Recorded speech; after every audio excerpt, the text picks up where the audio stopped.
Vamos a abrir nuestra Biblia en el Evangelio de Mateo. Vamos a leer desde el verso 25 hasta el verso 34. Dice la palabra: por tanto os digo, no os afanéis por vuestra vida, qué habéis de comer o qué habéis de beber, ni por vuestro cuerpo qué habéis de vestir. ¿No es la vida más que el alimento y el cuerpo más que el vestido? Mirad las aves del cielo, que no siembran ni siegan, ni recogen en graneros, y vuestro Padre Celestial las alimenta. ¿No valéis vosotros mucho más que ellas? ¿Y quién de vosotros podrá, por mucho que se afane, añadir a su estatura un codo? Y por el vestido, ¿por qué os afanáis? Considerad los lirios del campo, cómo crecen, no trabajan ni hilan. Pero os digo que ni aun Salomón con toda su gloria se vistió como uno de ellos. Y si la hierba del campo, que hoy es y mañana se echa en el horno, Dios la viste así, ¿no hará mucho más a vosotros, hombres de poca fe? No os afanéis pues diciendo qué comeremos o qué beberemos o qué vestiremos, porque los gentiles buscan todas estas cosas, pero vuestro Padre Celestial sabe que tenéis necesidad de todas estas cosas. Mas buscad primeramente el reino de Dios y su justicia, y todas estas cosas os serán añadidas. Así que no os afanéis porque el día de mañana, porque el día de mañana traerá su afán. Basta a cada día su propio mal. En esta mañana voy a cerrar esta parte que la he titulado La ambición de los ciudadanos del reino de Dios. La semana anterior que compartíamos, hablábamos de lo que dice desde el verso 19 hasta el verso 24. Les manifestaba la semana anterior que los anhelos revelan el estado del corazón, lo que ambicionamos, el carácter y la forma como manejamos el dinero, el señorío de nuestro corazón. El Señor Jesús ahora se dirige a sus discípulos hacia dónde ellos deben enfocar su mirada. Los dirige hacia dónde debería estar su mayor ambición. El texto ahí en el verso 25 empieza con un por tanto, y esto es importante tenerlo en cuenta. ¿Por qué? Porque este por tanto nos evidencia que el pasaje o los versículos que hemos leído desde el 25 al 34 están dentro del contexto más amplio de lo que conocemos como el Sermón del Monte, y están dentro de un contexto inmediato o anterior, el contexto anterior en el verso 19 al 24. En esos tres pares de contrastes que decía la semana anterior: tesoros en el cielo, tesoros en la tierra, ojo bueno, ojo malo, luz o tinieblas, y Dios o mamón. Entonces, todo lo que el Señor Jesús dice a partir del verso 25 está dentro de ese contexto de lo que Él acabó de decir. Y por lo tanto, ahora llama a sus discípulos a la reflexión, a reflexionar sobre dónde van a establecer sus inversiones, dónde va a estar puesta su mirada y a qué Dios realmente van a servir. Jesús los invita a sus discípulos a mirar clara y serenamente las opciones que están ante ellos, que están enfrente de ellos, y por supuesto opciones que también están delante de nosotros. Y los invita no solo a mirar, sino a evaluar cuidadosamente qué decisión van a tomar. Es decir, si los discípulos dicen deseamos acumular tesoros, entonces, ¿dónde los vas a acumular? ¿Cuál es el lugar donde podrían rendirte mayor rentabilidad y duración? ¿En la tierra, donde la polilla y el orín corrompen, los ladrones minan y hurtan, o en el cielo, donde ninguna de estas cosas pueden hurtar? Si deseas ser firme, si deseas tener un carácter maduro y tomar decisiones correctas, entonces tienes que saber dónde vas a dirigir el enfoque de tu vida, dónde va a estar tu mirada. Si deseas servir al mejor amo, entonces tienes que considerar cuál es el amo más digno de tu devoción, cuál es el amo más digno de entregar la vida, las energías. Y solamente cuando nosotros hayamos captado con nuestra mente, la durabilidad de nuestras inversiones, el estado de nuestra visión y el señorío del corazón, estaremos preparados para hacer una buena elección.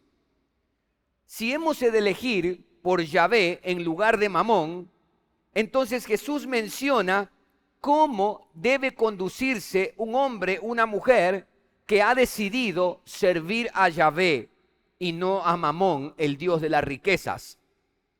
¿Por qué? Porque donde está el señorío está el corazón, donde está el enfoque está lo que vamos a ambicionar. Y es por eso que Jesús dice: por tanto os digo, no os afanéis por vuestra vida ni por vuestro cuerpo. En otras palabras, lo que Jesús está diciendo, aclarando aquí, es que la elección que usted y yo hagamos en cuanto a cuál de los dos señores vamos a servirles, afectará radicalmente su actitud hacia ambos. Es decir, que si yo decido por servir a Mamón, a las riquezas, al dinero, entonces yo voy a menospreciar a Yahvé. No existe término medio. No hay tal cosa. ¿Es o no es? Si yo decido servir a Yahvé, esa decisión afectará radicalmente mi actitud hacia Mamón. Por lo tanto, lo que Jesús dice es que si le sirven a Él, los ciudadanos del reino de Dios, sus discípulos, ya no deberían afanarse por hacer tesoros en la tierra. Desviarán el enfoque de su mirada de todos los deseos y la vanagloria de este mundo, menospreciarán a Mamón y concentrarán su mente y sus energías en servir a Dios.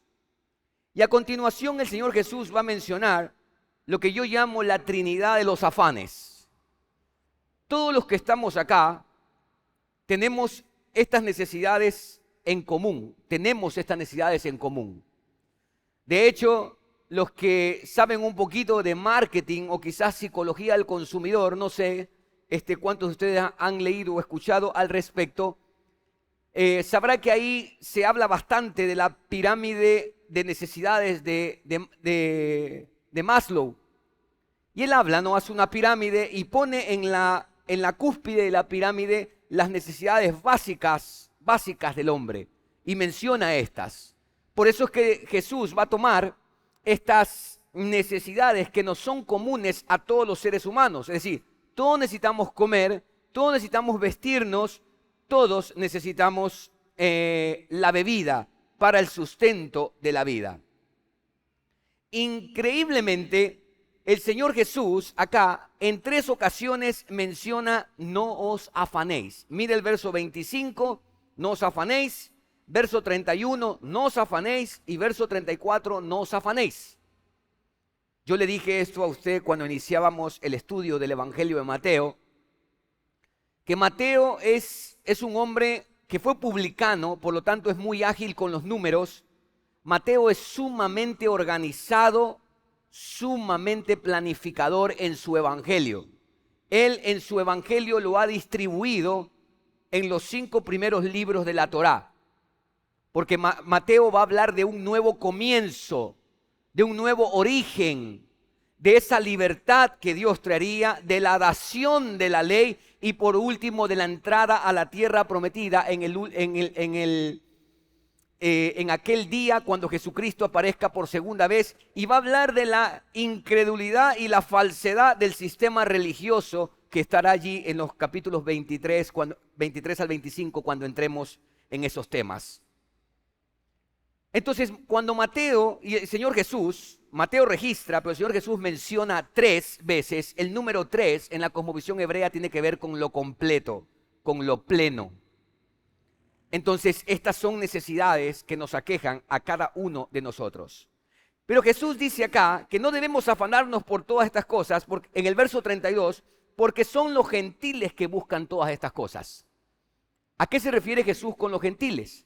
Aquellos que no son parte del pueblo de Dios. Al hombre sin Dios, a la mujer sin Dios. Es lo que Pablo más adelante dirá, el hombre natural, la mujer natural, que no percibe las cosas que son del Espíritu de Dios. Como no percibe las cosas que son del Espíritu de Dios, porque como no conoce a Dios y sobre todo como no tiene a Dios como Padre, entonces él tiene que buscar afanosamente, ansiosamente todas estas cosas, pero no será así entre los ciudadanos del reino de Dios. Hermanos queridos, solo basta un vistazo a los anuncios de la televisión, a la llamada de los bancos o de las entidades emisoras de las tarjetas de crédito para darnos cuenta que lo que está diciendo el Señor Jesús aquí, que lo dijo hace más de 2000 años, es una realidad moderna. Por ponerle un ejemplo, hace poco me llegó un anuncio vía email de una de las emisoras de tarjetas de crédito que yo poseo. Generalmente yo no abro ningún mail de estos de acá. No creo en el asunto de las ofertas. Yo soy por profesión un ingeniero en administración de empresas. Yo sé psicología del consumidor. Yo sé todo eso. Muy difícilmente yo caigo en una cuestión como esa. Por el conocimiento que tengo, cómo se hacen estas cosas. Pero yo lo abrí porque me llamó la atención el título. El título decía El buen vivir. Y a mí me llamó mucho la atención eso. Vamos a ver qué van a decir estos con respecto al buen vivir. Y sabe que increíblemente en el contenido del email estaban los anuncios de marcas de ropa, restaurantes con tipos de descuentos, cómo hacer compras en línea en los Estados Unidos, y me habían creado un casillero para que yo pudiese comprar, enviar al casillero y ellos me lo traían directamente a la casa.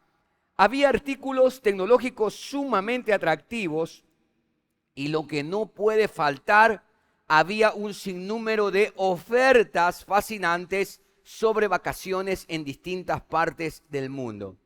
Y finalmente, en el email, al final decía que si yo consumía $5,000 en el lapso de un mes, ¿puede imaginarse usted eso? $5,000 en el lapso de un mes, yo participaba en un concurso para ganar un crucero. Ahora, como podrá haber escuchado, y como yo lo noté en ese email, los intereses de esta publicación estaban enfocados en lo que se come, en lo que se viste, en lo que relaja, en lo que nos hace bien, en los deseos, en los placeres, en la comodidad, en fin. Todo, absolutamente todo enfocado en el buen vivir, enfocando o llevando la vida del hombre a que su vida, valga la redundancia, está solamente en el bienestar aquí y en el ahora. Es preciso en este punto aclararle que el Señor Jesús no está diciendo que no debemos alimentarnos, no está diciendo que no debemos protegernos, tampoco está diciendo que no debemos pensar en el futuro. ¿Qué está diciendo entonces Jesús, o a qué se refiere Jesús cuando dice que no nos afanemos por estas cosas? Jesús lo que está diciendo acá es que no debemos dejar que las comodidades materiales nos absorban. No debemos permitir que la preocupación por tener todo lo mejor en el aquí y en el ahora sea lo que domine nuestra vida, porque esa es una preocupación vana y falaz. ¿Por qué? Yo tengo 3 razones para decirle por qué es una preocupación vana y falaz. Primero, porque es improductivo afanarte. Es improductivo. Jesús dice, ¿quién de ustedes, por mucho que se afane, podrá añadir a su estatura un codo? En el verso 27 dice Jesús eso. Es decir, lo que está diciendo el Señor acá es que una persona de estatura pequeña, que quiere tener una estatura grande, afánese por tener una estatura grande, ¿y qué es lo que va a conseguir? Nada. Absolutamente nada. Usted podrá decir, bueno, podrán ponerle implantes de hueso, tanta tontería que ha sacado hoy el ser humano, pero eso es otra cosa. El asunto es que usted, por el hecho de afanarse, no puede añadir a su estatura un codo. No lo va a poder hacer. Usted, por más que se afane, usted no va a permanecer siempre joven. No vamos a permanecer siempre joven. Así que es improductivo que usted se afane por todas esas cosas. ¿Por qué más es banal y falaz preocuparse o afanarse? Porque es innecesario. ¿Y por qué es innecesario? Porque Jesús dice que el Padre Celestial sabe que nosotros tenemos necesidad de esas cosas. Entonces, de nada me sirve, es innecesario estarme preocupando por algo que Dios ya sabe que yo lo necesito. Es sencillo, así. He decidido seguir a Dios, Él es mi Padre y Él ha prometido sustentarme con todas las cosas. Por lo tanto, es innecesario que yo me preocupe por algo que el Padre Celestial sabe que tengo necesidad y que Él lo va a proveer. Y en tercer lugar, es vano y es falaz porque es impío, es una actitud impía, incrédula, porque se enfoca en el aquí, en el ahora, y hacemos de nuestros deseos una necesidad que yo debo satisfacer aquí, ahora y ya. Es una actitud impía.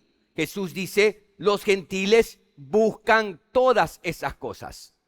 Ahora, en ningún momento, como dice Ryle, en ningún momento la provisión prudente para el futuro, estamos diciendo que está mal. Ryle dice la provisión prudente para el futuro está bien. ¿Qué es lo que está mal? Lo que está mal es la ansiedad que atormenta, que desgasta y que corroe. Eso es lo que está mal. Cuando nosotros enfocamos todas nuestras energías, todo nuestro tiempo en cosas que realmente son vanas, son falaces, porque, amados, sin duda, nada hemos traído a este mundo y nada nos llevaremos. Y todavía para profundizar más, el Señor Jesús toma dos ejemplos de la naturaleza para ayudar a sus discípulos a reflexionar y darse cuenta de lo insensato que es afanarse. En primer lugar, toma el ejemplo de las aves del cielo.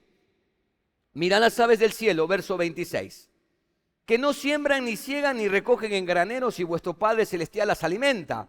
¿No valéis vosotros mucho más que ellas?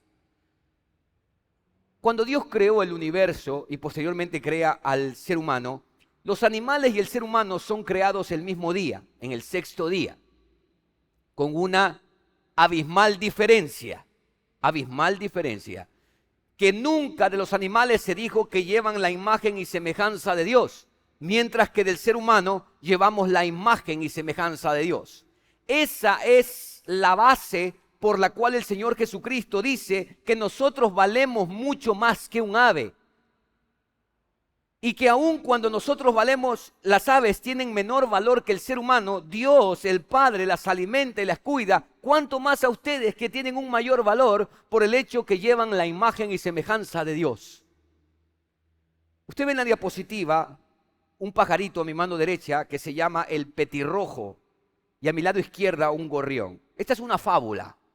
Cuenta la fábula que estaban un petirrojo y un gorrión observando a los hombres cómo iban de aquí para allá, de un lado para el otro.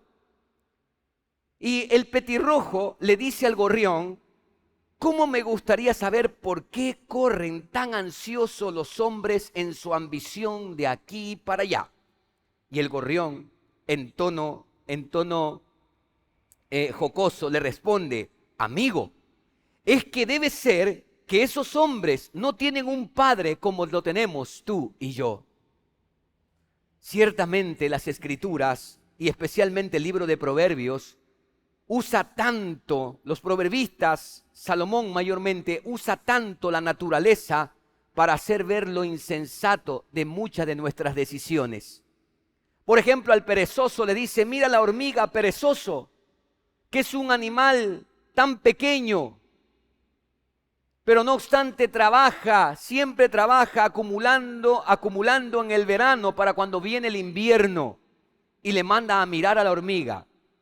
Al perezoso le manda a mirar a la liebre, que aunque es bastante frágil, no obstante hace su casa en una piedra.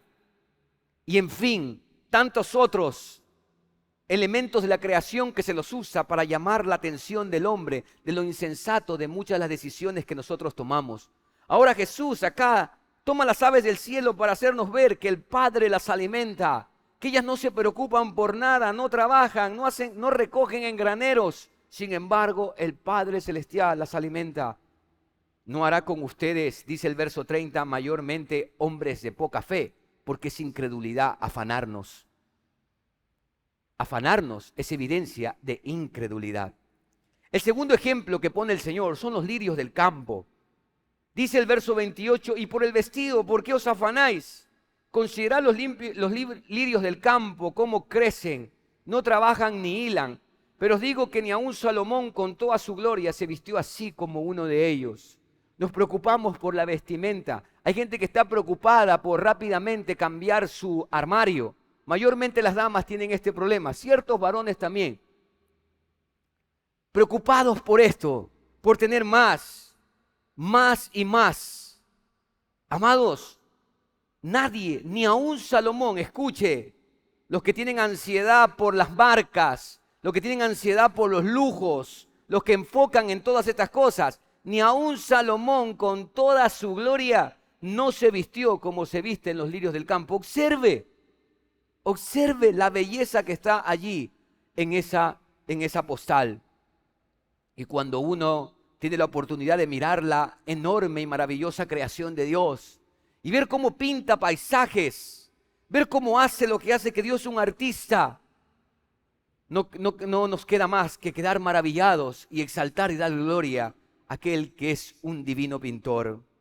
Amados, los lirios del campo nos muestran que Dios, como dice acá, y si la hierba del campo que hoy es y mañana se echa en el horno, Dios la viste así, ¿no hará mucho más a vosotros, hombres de poca fe? Porque nosotros somos más que la hierba del campo, porque nosotros somos más que los lirios del campo, somos mayor. Entonces nada más es una evidencia de incredulidad el afanarnos y correr tras todas estas cosas. Recuerde que estos afanes lo que hacen es sumergir a los hombres en una serie de situaciones complicadas en su vida. Los ciudadanos del reino no tenemos que preocuparnos por esto porque tenemos una mayor ambición. ¿Cuál es la ambición de los ciudadanos del reino de Dios? Verso 33. Mas buscad primeramente el reino de Dios y su justicia, y todas estas cosas os serán añadidas. Aquí hay dos cosas. En primer lugar, Jesús dice, buscad. Buscad. Y mire que el verbo está en imperativo, es un mandato. ¿Por qué? Porque todos los que estamos aquí andamos en la búsqueda de algo. Todos, hermanos queridos, todos nosotros estamos en una búsqueda. Independientemente de la cual sea, todos estamos en una búsqueda. Decía Agustín de Hipona que en el corazón del hombre hay un vacío que tiene la forma de Dios, y hasta que el hombre no se encuentre con su creador, seguirá tratando de llenar las cosas, seguirá tratando de llenar ese vacío con cosas. Y por eso es que estamos en esa búsqueda. A diferencia de lo que buscan los gentiles, los que no conocen a Dios, los que no tienen a Dios como Padre, nosotros tenemos una gran ambición, y es buscar primero el reino de Dios. Cuando Jesús inició su ministerio en la tierra, dice el Evangelio de Marcos, que el mensaje de él fue: el tiempo se ha cumplido y el reino de Dios se ha acercado. El reino de Dios lo inauguró el Señor Jesucristo. Él lo introdujo a la tierra. Ese reino, yo he puesto ahí la tierra, ese reino primeramente comienza en la vida de un hombre o de una mujer que se humilla, se arrepiente y cree. El reino de Dios invade la vida de ese hombre, la vida de esa mujer. Y usted quizás se pregunte, ¿qué es ese reino de Dios? El reino de Dios es el dominio de Jesús sobre ese hombre y sobre esa mujer, que se irá extendiendo en cada tiempo, en cada momento, hasta que toda la tierra sea llena del conocimiento de Dios, cuando en el cielo nuevo y la nueva tierra esté plenamente establecido su reino. Mientras tanto, nosotros lo vamos extendiendo desde acá. Ese es el reino de Dios. Empieza en el dominio, iglesia, empieza en el dominio de Jesús sobre ese hombre, sobre esa mujer, totalmente. Buscar primero este reino, entonces, es desear. Una vez que ese reino ha invadido nuestra vida, deseamos la extensión de ese reino del Señor Jesucristo. ¿Y cómo lo hacemos? Lo hacemos a través de la predicación. Lo hacemos a través de compartir el evangelio. La mayor evidencia de que el reino de Dios ha invadido la vida de una persona, de un hombre, de una mujer, es que comienza a compartir. No solamente a vivir, sino que también comienza a compartir. Extiende ese reino, no sin antes haber sido invadido él mismo o ella misma por ese reino. Es decir, hasta que cada área de su vida, es decir, nuestro hogar, la manera como vivimos en el hogar, nuestro matrimonio, la familia, la vida profesional, la ética de nuestros negocios o la ética que manejamos en nuestras profesiones, hasta que nuestra cuenta bancaria, la manera como administramos el dinero, la declaración de impuestos y aún el ocio, es decir, el estilo de vida, cómo nosotros nos divertimos, en fin, todo, absolutamente todo, esté dominado por el reino de Dios. Y esto es lo que muchos no entienden. Esto es lo que muchos no entienden. Y piensan que el reino de Dios se suscribe tan solamente a una parte de la vida que llamamos espiritual y que en la cabeza de muchos es en un día como este, pero el resto del día viven como los mismísimos diablos. Y piensan que eso está bien. Y piensan que así es. Amados, eso no es lo que la Biblia enseña. El reino de Dios es el gobierno absoluto de Dios sobre ese hombre, sobre esa mujer, que se irá extendiendo a través del tiempo hasta que toda la tierra sea llena del conocimiento de Dios. La manera como nos conducimos como esposos, como esposas, como profesionales, habla muchísimo de cuán invadidos estamos de ese reino, de cuánta posesión tiene Jesús sobre nuestra vida. Es decir, que todo lo que nosotros hacemos determinará si estará libre de Mamón y sometida a Cristo, o libre de Cristo y sometida a Mamón. Luego de eso, entonces, luego que el reino de Dios ha invadido nuestra vida, lo llevamos a nuestro entorno inmediato, porque aceptamos la responsabilidad de compartir el evangelio con nuestros parientes, colegas, nuestros vecinos, nuestros amigos, y lo seguiremos extendiendo a todo lugar hasta que todos oigan. Usted me escuchó decir que yo tengo 2 hermanos que son pastores. Yo compartí el evangelio con ellos. Yo no sabía que Dios iba a ser pastores, que ellos iban a ser pastores, para nada.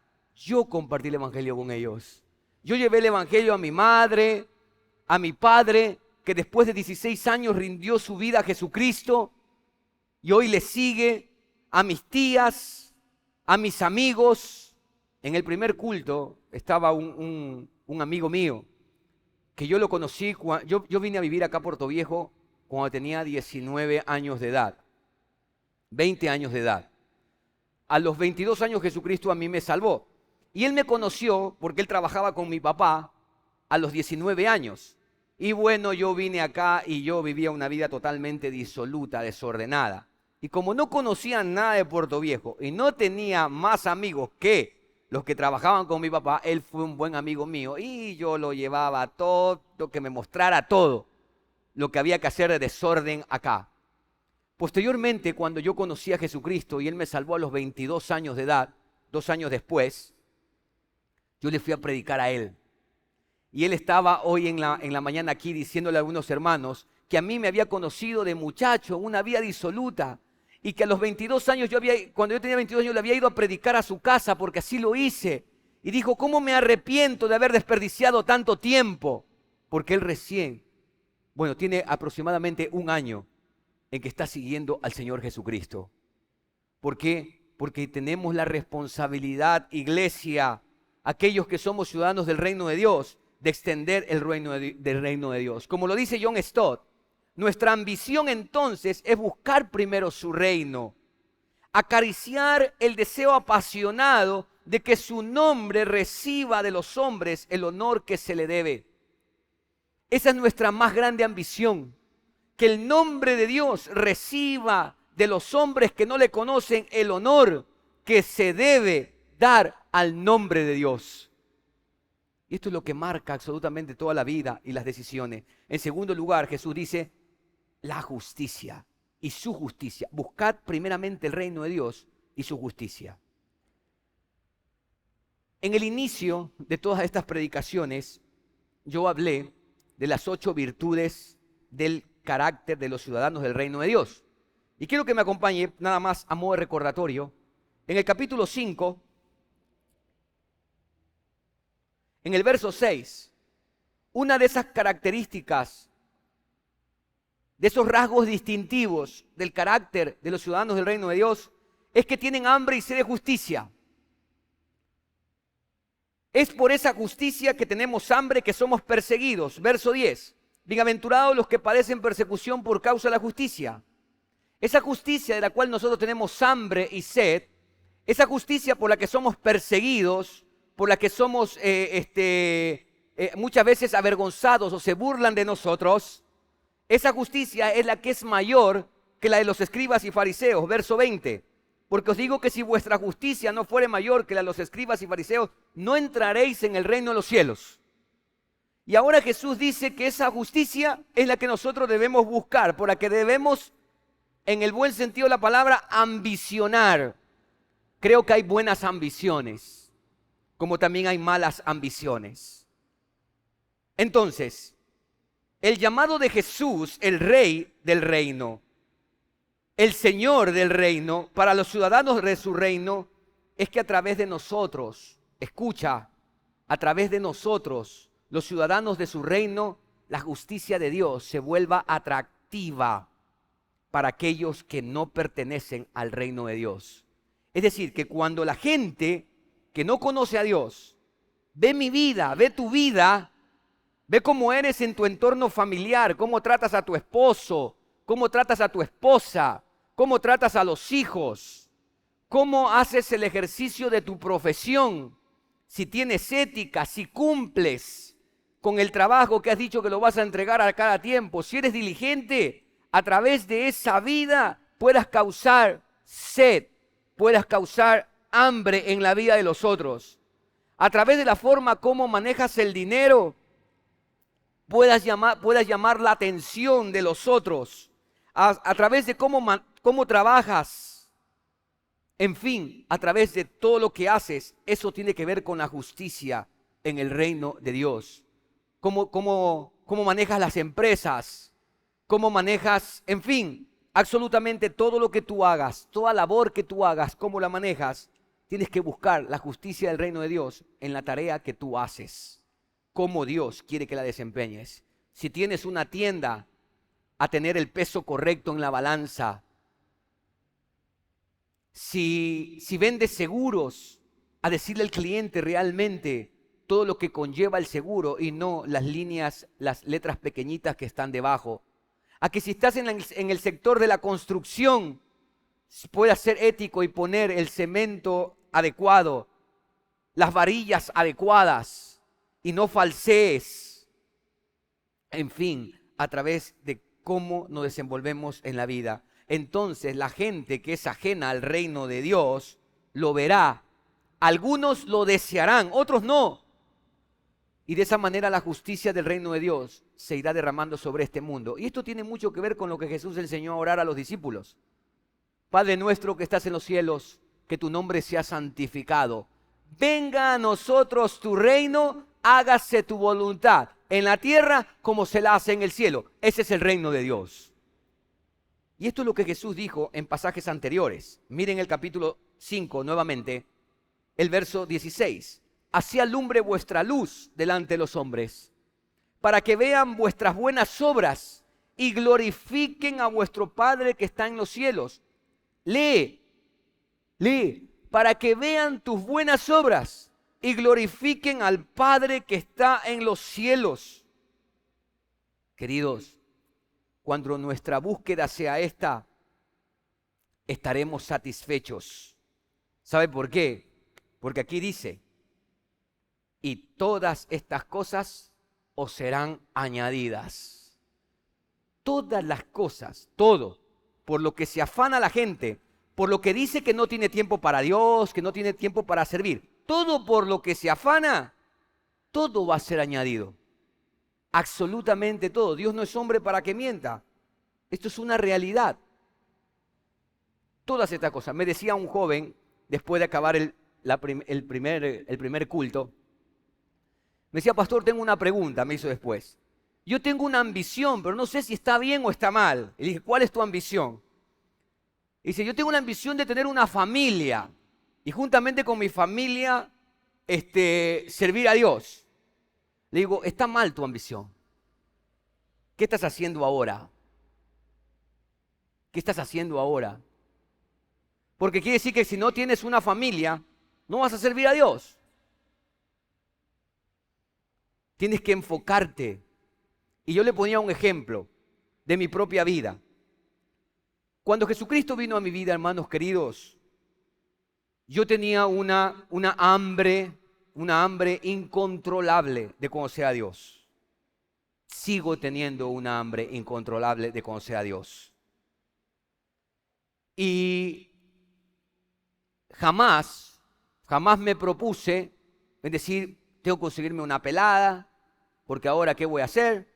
O cosa por el estilo, o tengo que llegar allá, tengo que hacer esto, o yo estaba cursando mis estudios en la universidad, y ¿qué es lo que iba a hacer después de la universidad? Nada de eso, absolutamente nada de eso. Yo me ocupé en dos cosas. Yo me ocupé en leer las Escrituras, practicar las Escrituras y predicar el Evangelio. En mi etapa de 22 años, en la universidad, todo lo regué en la universidad del Evangelio, todo. Profesores, autoridades, todo. El rector de la Universidad Católica en ese tiempo era un sacerdote. Todos. Tuve maestros de religión, sacerdotes, todos. Lo regué con el Evangelio de Jesucristo en la Universidad Católica. Tuve problemas por eso, sí, pero lo hice. Y todo lo demás fue añadido. Todo. Vino mi esposa, con la cual acabamos de cumplir 20 años de matrimonio. Hemos servido junto a Dios. Nunca, ni en mi etapa en la universidad, tuve un conflicto de no puedo servir a Dios porque tengo que estudiar. De hecho, le confieso algo. Yo en un momento hice un pacto con Dios porque en ese tiempo Jairo me invitó a hacer misiones en Calderón, a ir a predicar en Calderón. Y para mí eso era fascinante. Y yo le dije a Dios, Señor, yo tengo que estar todo el fin de semana allá, porque nos íbamos con Jairo, estar todo un fin de semana allá, y yo no voy a tener tiempo para estudiar y meterme en todo eso, pero tú sí me puedes dar la capacidad de que el día domingo en la tarde estudie algo y yo me lo grabe todo. Y hermanos queridos, yo les confieso algo. Yo le puedo decir, yo estudié 5 años en la Universidad Católica, hasta me becaron. Me dieron media beca por las altas notas. Mire, yo no soy un hombre, para que me entienda en ese sentido, porque usted podría decir, no, pero que usted estudiaba, inteligente y cosas por el estilo. Le confieso que no, había materias como economía que no me gustaban para nada, estadística peor, entre otras. Pero lo que sí le puedo decir es que todas las cosas que yo necesité en la universidad, todas me fueron añadidas. Mi papá cayó en una crisis económica en el tiempo de la universidad y ya no iba a poder pagar la universidad. Y justamente en ese entonces, cuando yo le dije a las autoridades que iba a salir por asuntos económicos, y aun cuando yo ya había tenido problemas con las autoridades por predicar en la iglesia, esas autoridades me dieron la media beca y yo pude terminar allí. Todo lo demás me fue añadido, absolutamente todo lo demás. Sería mentiroso decirles que no es así hasta el día de hoy, pero tengo que testificarle que esto es una realidad. Yo lo he vivido en mi vida. Ahora, no habrá nada malo, nada de malo, en tener ambiciones secundarias. ¿Qué sé yo? ¿Qué sería una ambición secundaria? tener una familia, hacer una previsión sana para el futuro. Esa es una buena ambición. Qué sé yo, anhelar un mejor puesto de trabajo, un mejor sueldo, qué sé yo. Esas ambiciones no es malo tenerlas, siempre y cuando estén al servicio de nuestra ambición primaria y no en competencia con ella. Le reitero esto, las ambiciones secundarias, el quizás que usted tenga un masterado, un mejor trabajo, un mejor sueldo, ¿no?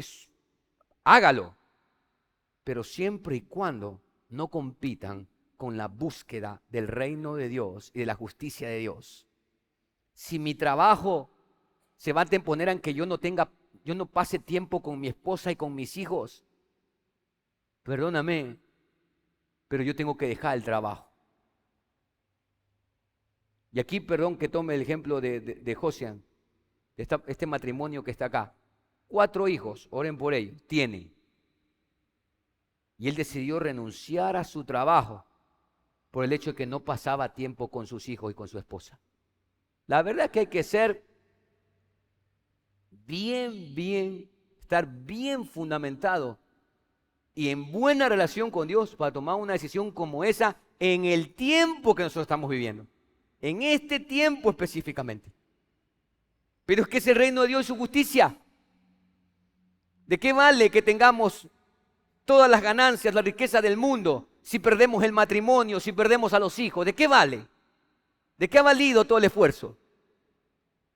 ¿De qué ha valido todo el esfuerzo si aquello en que has concentrado toda tu energía te lleva a vivir desordenadamente, impíamente hacia Dios? ¿De qué ha valido?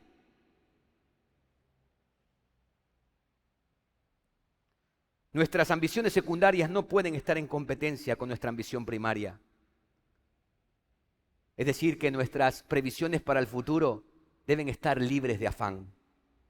Todo aquel que es un seguidor de Jesucristo, un ciudadano del reino de Dios, tiene que estar ansioso, tiene que ambicionar también, desarrollar sus dones, ampliar sus oportunidades, amplíelas, desarrolle los dones, extienda su influencia, busque ascenso en su trabajo si usted gusta, pero no para su propio ego, no para construir un propio imperio, sino para la gloria de Dios, para que todo eso le lleve gloria y honor a Dios. Yo tengo 25 años, aquí en esta iglesia nací, crecí, aquí es la única experiencia que yo he tenido. Y a lo largo de esos 25 años, el término que voy a usar no es peyorativo. He conocido a muchos, somos una gran familia. ¿Sabe qué es lo triste? Que aquellos hombres y mujeres que estaban antes que yo viniese al Señor y que eran líderes en esta comunidad, es triste ver cómo han atrofiado sus dones. Cómo ya no sirven, ya no tienen la misma pasión, el mismo ímpetu. Si usted viera en los prematrimoniales cómo yo les hablo de este tema, le digo, miren, no hagan del matrimonio un fin en sí mismo y cosas por el estilo. Pero resulta que se casan y el matrimonio resulta ser una maldición más que una bendición. Porque ahora todo es la queja del matrimonio. Y peor cuando vienen los hijos. Herencia del Señor son los hijos. Pero no, parece que es al contrario. Una maldición pareciera que Dios les diera cuando tienen hijos. Porque tampoco pueden. Y sume, y sume, y sume. Tenemos que buscar el desarrollo de nuestros dones. Servir con los que Dios nos ha dado. Una de las cosas más tristes sería presentarnos ante Dios y alejarnos de Él avergonzados. Por simplemente haber dedicado nuestra vida, haber dicho, bueno, somos salvos ya. Y no haber usado todo lo que Dios nos ha dado para su gloria y para su honra. Las ambiciones secundarias, queridos, son sanas cuando no son un fin en sí mismas, sino medios para un fin mayor. Yo tengo ambiciones, yo soy un hombre ambicioso. Yo siempre ando planeando, yo siempre ando pensando en el futuro. De hecho, cuando me hicieron un test de personalidad, yo soy un hombre que tengo un enfoque en el futuro. Tengo enfoque en la persona, no en la tarea, y soy enfocado en el futuro, ni siquiera en el presente. Soy enfocado en el futuro, es decir, siempre, por eso es que yo entendí que siempre estoy planeando, siempre estoy pensando, pero nunca mis ambiciones personales, y también tengo ambiciones ministeriales, se han puesto por encima de mi mayor ambición. ¿Sabe cuál es mi mayor ambición? No es la corona que dice la Biblia ahí que nos van a dar y que no entiendo qué será todo eso. Para mí es una figura, no sé. No ambiciono las calles de oro de la Nueva Jerusalén.